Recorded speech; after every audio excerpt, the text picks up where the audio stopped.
Heartbroken dad builds huge theme park for his disabled daughter after other kids refuse to play with her.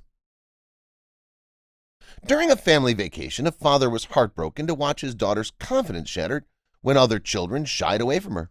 He resolved to establish a $35 million theme park for his little girl soon after that day, where she would not be uncomfortable.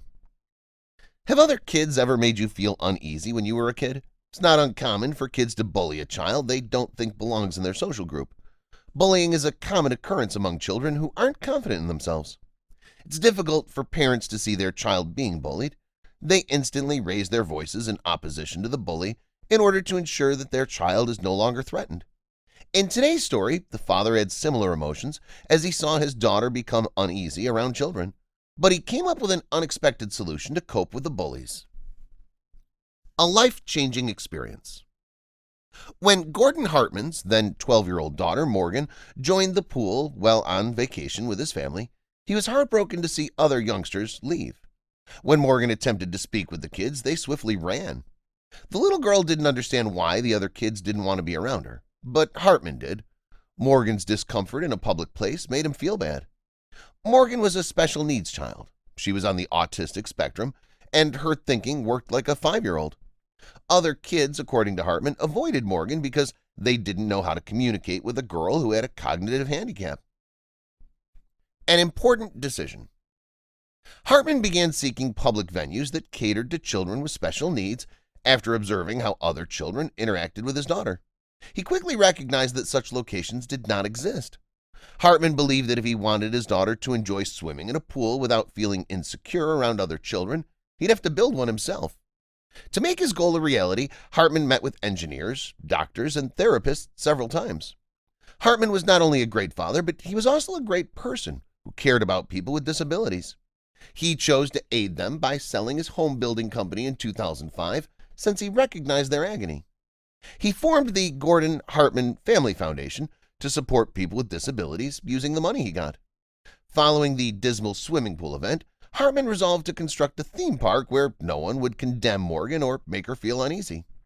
He stated, "We wanted a theme park where everyone could participate in everything, where individuals with and without special needs could enjoy themselves."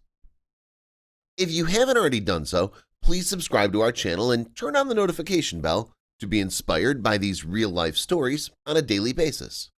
Now, let's return to the story. The building process begins. To make his goal a reality, Hartman met with engineers, doctors, and therapists several times.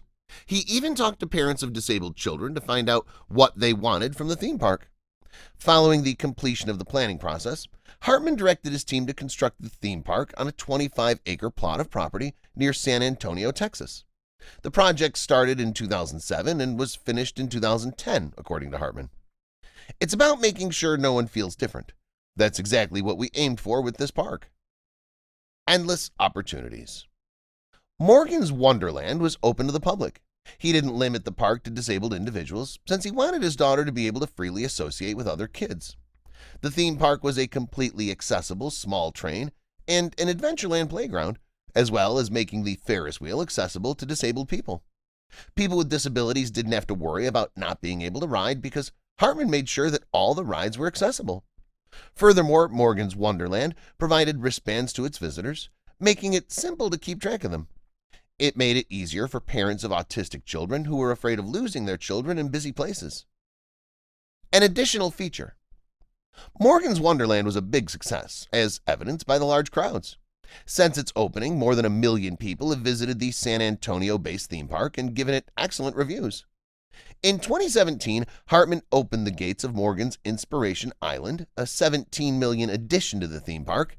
It had a water park for both disabled and non-disabled children. The quantity of visitors could lead one to believe Hartman makes a lot of money from the parks, but the truth is that they're losing money. The parks are losing $1 million per year, according to Hartman. Morgan's Wonderland and Morgan's Inspiration Island both relied significantly on donations and events to stay afloat. Donors donated to the organization's operations, allowing impaired children to participate in rides and water park activities that they would not otherwise be able to do. Reaction of Morgan. Morgan was perplexed when Hartman took her to the theme park's specially created carousel. where she watched the animals ride up and down. According to Hartman, she'd stand near it at first, then hop on an animal, but we wouldn't start it. It took some time, but she now enjoys getting on it. A true blessing. Hartman stood up for children with disabilities and special needs, while the rest of the world ignored them and developed accessible parks for them. He empathized with those children since his own daughter, who's on the autism spectrum, has suffered similar difficulties. Morgan's Wonderland and Inspiration Island were a godsend for parents of disadvantaged children. They saw Hartman as their children's salvation because he spoke up for them and provided a safe environment where they could play like other kids. A man approached Hartman in the water park one day and began crying while holding his hand. When Hartman inquired about what had occurred, the guy stated that his child had never played in the water previously due to his unique requirements. Morgan's Inspiration Island was the only place where he could enjoy his time in the pool. Another couple approached Hartman and expressed their gratitude for the construction of Morgan's Inspiration Island. According to the pair, "So many people told us that this would be a chance for our daughter to finally have a location where she wouldn't have to sit on the sidelines and could actually do everything," says the mother. Hartman was relieved to learn that his earnest efforts were appreciated. The positive feedback he received from visitors convinced him that he'd accomplished his goal of creating a public space where impaired children could have a good time. No more playgrounds. People requested that Hartman open more parks in other places after discovering how good the parks were. They wanted parks like Morgan's Wonderland close to their homes so they wouldn't have to drive so far. Hartman turned down their pleas, saying, "I'm aware that there are a number of organizations working to create something similar to Morgan's Wonderland overseas, and we'll continue to collaborate with them." Hartman wanted to concentrate his efforts in San Antonio on special education for teenagers with disabilities. That wasn't to say he didn't take Morgan to the parks. Morgan, an older girl, was treated as a star on her visits since so many people wanted to take pictures with her and talk to her. According to Hartman, Morgan is aware that the park is named after her, but I don't believe she realizes the magnitude of what it represents or how it's affected people's lives. What would you do if you were in Hartman's place? Would you also build a theme park for your daughter as he did?